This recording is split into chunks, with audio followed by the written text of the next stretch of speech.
Subject to is when you buy somebody's property and you leave their existing mortgage in place. If I were to come in and take over their payments, I could save them from a foreclosure when the typical cash offer buyer that's hitting them up really can't make the numbers work. Really, a big thing that you're buying with a subject to is the mortgage. You're buying the right to use that mortgage, that cheap debt versus the more expensive debt now. And it gets us a deal that cash flows and returns aggressively. Let me show you just how awesome the return actually can be. Welcome back to REI Hot Seat. Andrew Hines here for a solo episode, and you can see the scenery is different. I am recording from my home office in my garage, and today we're going to be going over a Cape Coral deal that I'm trying to work out right now. It's an off-market lead that we've received, and this is a perfect candidate for subject to. So you might have heard me talk about this if you've been following my podcast. I've also talked about it on REI Hot Seat before, but subject to is when you buy somebody's property and you leave their existing mortgage in place. So they stay on the mortgage, they continue to guarantee that mortgage, but I would take over payments. And let's just get it out of the way. Why would somebody do that? Well, it's usually a distressed situation. So it's usually a situation where somebody might be in high leverage, there's not a lot of equity in the property, or they don't have a lot of easy angles to sell. And if I were to come in and take over their payments, I could save them from a foreclosure when the typical cash offer buyer that's hitting them up really can't make the numbers work. So they're offering, some lowball number that doesn't even cover their mortgage. They can't get out. So that's where subject to really works. So I have a property that I'm looking at. It's a 3-bed, 2-bath with a pool and about 1,700 square feet in Cape Coral. In a decent neighborhood. I'm not going to get too specific because we don't have it under contract yet. But I was working the numbers through and figuring out what I could do. So I've got a screen share up here, a spreadsheet that I've sort of worked out, and I'm going to run through the numbers as I see them and how I would be pitching them to the seller. So we'll go to what we know so far. So I'm just going to scroll down to the mortgage section. So the seller, he indicated that he had a existing first mortgage in the ballpark of $200,000. I did the math. I ran a table because I actually, with my software, I was able to look up the mortgage and when they closed the property, and I worked the math out. So I figured there's 23 years left based on the amortization and approximate interest rates that people were getting at the time. I figured he's around 190. So I subbed that number in. I'm going to confirm these numbers with the seller, but I'm just getting, back of the envelope. Does this deal work? Can I pitch something? Is there a deal to be had here?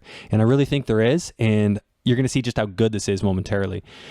So 192 is my estimate for the first mortgage at 3.5% interest rate. So really a big thing that you're buying with a subject to is the mortgage. You're buying the right to use that mortgage, that cheap debt versus the more expensive debt now coming in at 7-8% for Americans. And Canadians are getting closer to 10% for these DCR loans that are, essentially mortgages where they're calculating how the property services itself, not you personally, but how the property services itself. So I subbed in that information, payments just over $1,000 a month. And then I worked out some numbers to, hypothetically add in a second mortgage. And I'll show you more about that momentarily. So let's go back to the top. I believe that this property would rent out for around $5,500 a month on Airbnb. And that's $5,500 a month on average. So some months are obviously going to be more, some months are going to be less. That's where the average is likely going to fall. And I'm basing that on other people I know with Airbnbs in Cape Coral. So going through the expenses, I've estimated $5,500 in taxes, $15,000 in insurance. So I haven't yet confirmed if this one's in a floodplain, but if it is, then we're going to need to pay quite a bit more for flood insurance. If it's not in a floodplain, then could potentially ditch the flood insurance and get that down. In terms of maintenance, I just budgeted 5%. For management, I'm budgeting 15%. Because I do know that that's possible. There are some managers doing that in Cape Coral. Lawn cutting and pool service, I'm factoring in $2,500 for the year. Miscellaneous $500. You could argue that I could juice these numbers up a bit more, but just quick and dirty for now. So I've run the numbers at 380. Here's where we're at with this seller. He wanted 400,000. We told him, hey, Mr. Seller, we'd love to make you a cash offer, but unfortunately our cash offer is probably not going to be that different from the other cash offers you've received. And, is it fair to say that you've received quite a few low cash offers so far? And he said, yes, that's of course the circumstance. So what the subject to approach allows us to do is pay quite a bit more. And here's why. So if you go over here, this is really what I would be pitching to the seller. Mr. Seller, you're going to let me take over the payments on your 192.5 mortgage. I'm going to square up the arrears. I'll get to that in a moment. And then we're also going to have you give us a mortgage for $100,000. So we're going to give you a total of 380, which is just less than you wanted at 400,000. So, if you figure by the time you pay a realtor and all that stuff, you're not getting 380. You're getting less than that anyway. So with $100,000 of mortgage payments, we're going to do we're going to do principal only. So that's how I've run this. Although you can play with this. I could run this a number of different ways, but I'm just going to pitch a scenario and I'm going to keep it simple.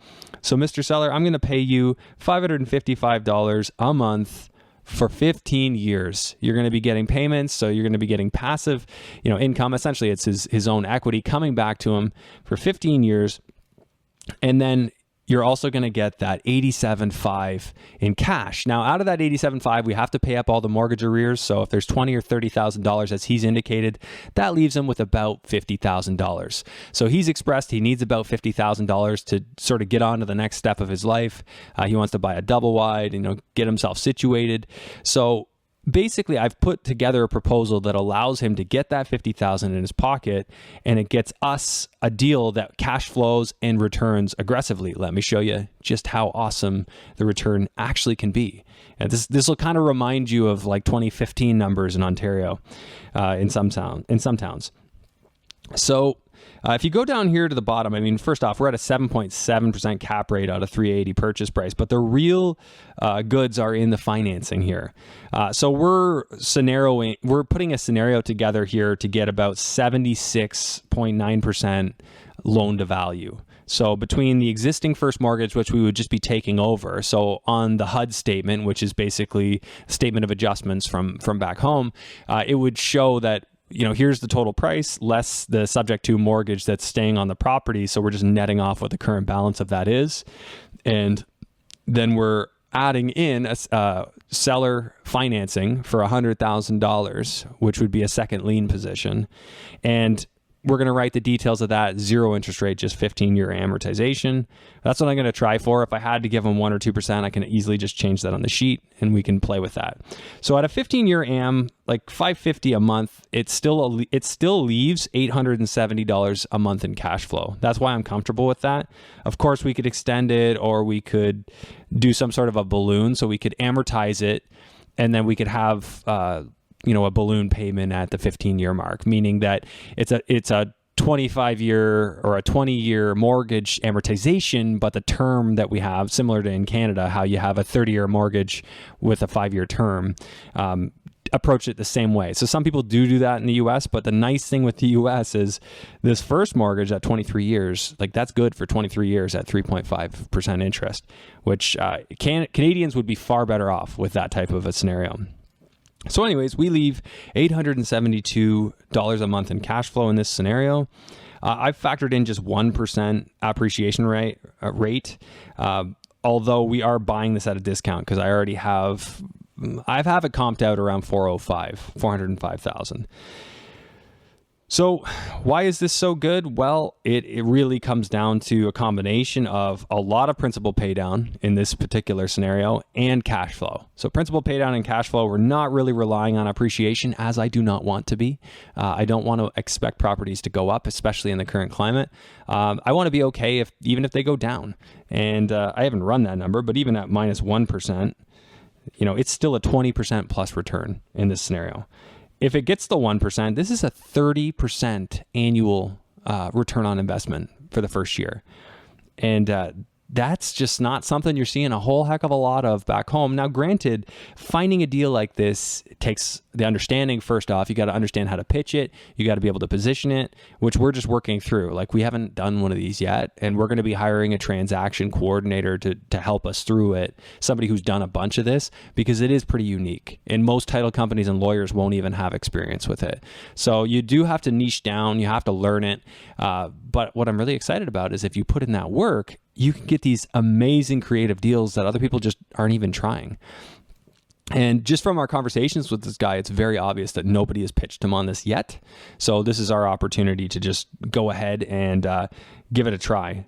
So down here, I've just altered my typical spreadsheet that many of you may be familiar with. And I've put in the two different mortgages. So now we're calculating the pay down here on the principal right here, as well as the pay down on the first. And this is estimated. These numbers aren't going to be exact, but they're going to be pretty darn close.